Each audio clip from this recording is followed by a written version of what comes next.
Okay, think about this for a second. If I asked you right now to list things you do for your physical health, what pops into your head? Going for a run, maybe? Eating your veggies, trying to get enough sleep, seeing a doctor once a year. It's usually pretty straightforward for most of us. Yeah, that list comes fairly easily. Right. But now, what if I asked for the mental health list? How do you, proactively look after your mind?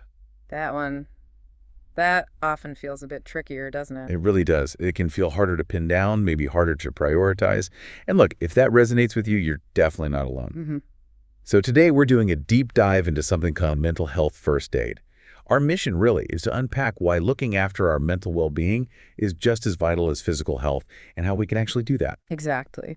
And mental health first aid, or MHFA, as you might hear it called, it's not just, a nice phrase. It's a proper, internationally recognized training program. Like CPR for physical health. Kind of, yeah. Think of it like CPR for the mind. It's designed to give everyday people like you and me the skills to spot signs and symptoms of mental health issues. Okay. The early signs may be the more obvious ones too. And then, crucially, to offer that initial help, that first aid. Was it practical? Very practical. And it's been around a while, actually. It started in Australia, developed by Betty Kitchener, who was a nurse, and Anthony Jorm, a psychology professor. Okay. And it's spread globally. Chennai, for example, got the license back in 2017 to train instructors all across India, so it has real reach. Got it. So we're essentially talking about getting equipped, aren't we? Yeah. Building a toolkit, not just for ourselves, but to actually help the people around us, friends, family, coworkers. Exactly. Knowing how to step in confidently. So this deep dive, it's not just the what of MHFA. Yeah. It feels like it's really about the why. Why is this so important right now? And the how. How do we actually put this into action with compassion? That's the core of it. Okay, let's unpack this a bit more then. We know spotting things early is crucial, but, well, why is it often so hard for people to actually get the help they need? It seems like there's a disconnect. There really is.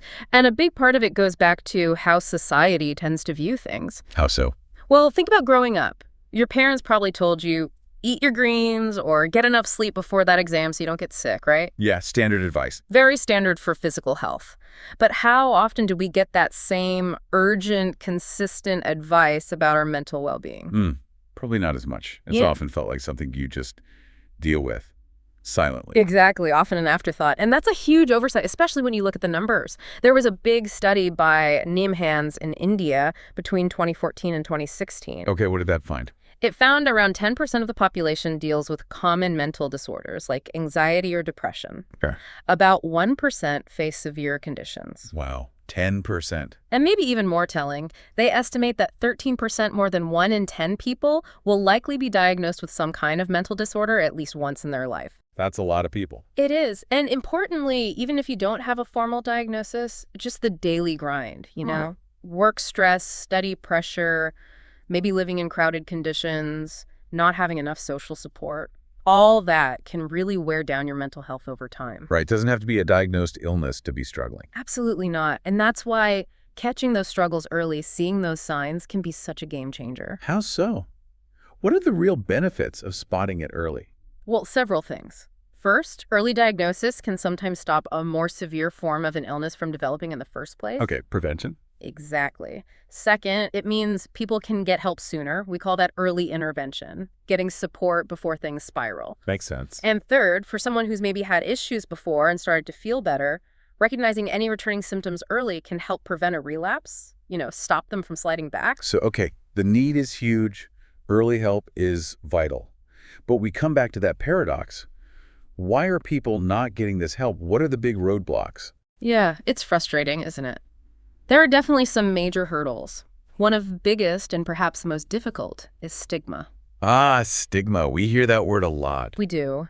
And it often stems from a lack of understanding, which breeds fear. People fear what they don't get. And how does that fear show up? In really damaging ways, unfortunately. Blaming the person, thinking it's some kind of personal weakness or character flaw. Right, like pull yourself together. Exactly, that kind of thing. Or worse, thinking it's maybe punishment for something, or that the person is just choosing to act that way. It's completely wrong, but it happens. Yeah. And tied very closely to stigma is shame. Shame. Okay. If someone feels deep shame about what they're experiencing, what's their instinct? To hide. Withdraw. Precisely. They pull back, they hide it, they try to deal with it alone. Think about that example, Jai, who failed his exams. The failure itself might bring shame, not just on him, but the whole family in some contexts, so he withdraws. And that stops him asking for help. Completely. It's so important for everyone to understand. Mental illness is never about personal weakness. It's complex genetics, environment, social factors all play a role. Blame helps nobody. Support and understanding. That's what's needed. Absolutely. Another big hurdle. People often just don't know how to respond, even with the best intentions. Yeah, I can relate to that. You see a friend struggling, you want to help, but you freeze up or worry you'll say the wrong thing. Exactly. And sometimes saying the wrong thing, even if you mean well, can actually be harmful. Let's use that Emmett and Shyam example. Emmett's sad his brother is moving away. Okay. Shyam tries to help, but says, why are you so sad? It's not a big deal. You'll see him again. Oof. Yeah, that kind of dismisses his feeling. It does. It makes Emmett feel invalidated, maybe even silly for feeling sad. Right. A better way, an empathetic way, would be Shyam saying something like, hey, I can see you're really sad about your brother leaving. That sounds tough. Just know I'm here if you want to chat about it. Big difference. It shows you actually hear them. Huge difference. It's about validation, not criticism. And then finally, a major barrier is that people experiencing mental illness don't always seek help themselves. Why is that, apart from the shame we talked about? Well, culture plays a role. In some cultures, individual behavior is seen as reflecting on the whole family. So the stigma isn't just personal, it's about protecting the family's reputation. Right, so seeking help feels like letting the family down. It can feel that way, yes. Also, sometimes there's an over-reliance on advice from elders, maybe believing that's enough and professional help isn't needed. Okay. And unfortunately, superstitions still play a part too. Beliefs that mental illness is caused by, supernatural forces or past sins. This can lead people towards untrained healers or spiritual remedies instead of evidence-based medicine and therapy, which delays proper care. Hearing those examples like Jai and the exam shame, it really drives home how deep this runs. That feeling of needing to hide affects the whole family, not just the person. It's incredibly powerful. And the isolation just grows in that silence. So it seems like understanding these barriers, the stigma, the shame, our own fumbling responses, the cultural factors, that has to be the starting point for making any difference. Absolutely. Awareness is the first step. Okay, so we know the barriers. Yeah. But how do we actually help when we see someone struggling? What can we practically do? This is where that ALGE model comes in, right? Exactly. ALGE is the core action plan in mental health first aid. It's a really useful mnemonic, breaks down a potentially overwhelming situation into clear, manageable steps. Okay, let's walk through it, maybe using that case study, Ellie. The Kurt captain. Perfect example. Yeah. So Ollie, 19, popular guy, but his friends noticed changes over a month. He's withdrawn, not texting back, broke up with his girlfriend, feels guilty. Right. He's not sleeping well, can't concentrate, lost weight, looks exhausted, and he's weirdly aggressive. Totally unlike him. His best friend Rahul is worried but totally lost on what to do. Okay, so step one. A is for approach, assess, and assist in any crisis. This is about being proactive. Like Rahul and the friends noticing those changes in Ollie. It's about observing, understanding what's going on, not diagnosing, just observing. And actually doing something about it. Yes. It means overcoming your own awkwardness or fear and actually approaching the person, not just being a bystander or worse, gossiping. Rahul needs to go talk to Ollie. Got it. Approach. Then L. L is listen non-judgmentally. This is huge. It means truly listening without your own biases or opinions getting in the way. No criticizing, just showing empathy and acceptance. So even if Ali says something that sounds off, like blaming an umpire unfairly. You don't jump in with, that's ridiculous. You might say, wow, it sounds like you're really upset about the match. I can see why you'd feel bad. You're showing you understand the feeling, even if you don't agree with the reason. That helps them open up. Okay, listen without judging. Then G. G is give support and information. This is about offering real, genuine support, showing the person they matter they're not alone. So if Ollie says he feels worthless, his friends can gently push back. Hey, Ollie, everyone messes up sometimes. It doesn't make you worthless. You're still a valuable person to us. It's about giving hope, reminding them that feelings, even awful ones, don't last forever, and providing reassurance. Support and hope. Okay. Makes sense. Now the first E. The first E is encourage appropriate professional help. And this, honestly, is the key goal of MHFA. The main aim. Yes.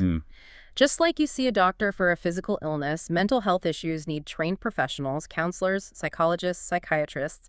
MHFE is not therapy, it's first aid. Your job is to be the bridge to get them to that professional help. Okay, so you help them make that connection, maybe offer to go with them. Exactly. Offering to accompany them can make a huge difference, reduce some of that fear or stigma around taking the step. Right. And the final E. The second E is encourage self-help and other support strategies. This is about empowering the person with other ways to cope alongside professional help. Like what kind of things? Well, strong social support is massive connection with friends, family. It's incredibly healing. But also practical self-help stuff, like working on good sleep habits, aiming for 7-8 hours, regular schedule. Okay. Maybe setting limits on screen time, intentionally disconnecting sometimes, getting some physical activity, even just a daily walk, making time for hobbies, things they enjoy, and actively nurturing those social connections, meeting friends, joining groups. So it's about building a whole support system, not just relying on one thing. Precisely. It's holistic. Okay, ALGE gives us a great framework. Approach, listen, give support, encourage professional help, encourage self-help. But how does this apply to specific issues like depression or anxiety, or even those behavioral things you mentioned? That's a great question. ALGE is the foundation, and you can adapt it. Let's take depression first. We all feel sad sometimes, right? Sure. But depression is more than sadness. It's when that low mood, that lack of interest, hangs around for a long time, maybe weeks or months, and really impacts daily life. So prolonged sadness is a key sign. What else? Look for persistent lack of energy, even if they're sleeping okay.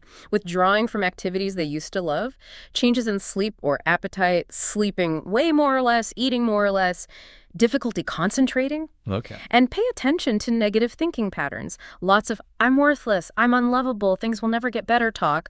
That hopelessness is a big flag. Right. And sometimes, especially in, say, teenage boys, it might show up as unusual irritability or aggression or a sudden drop in school performance. Not always obvious sadness. Good to know. What about anxiety? Feeling anxious seems pretty normal sometimes. It is. Anxiety is our natural alarm system.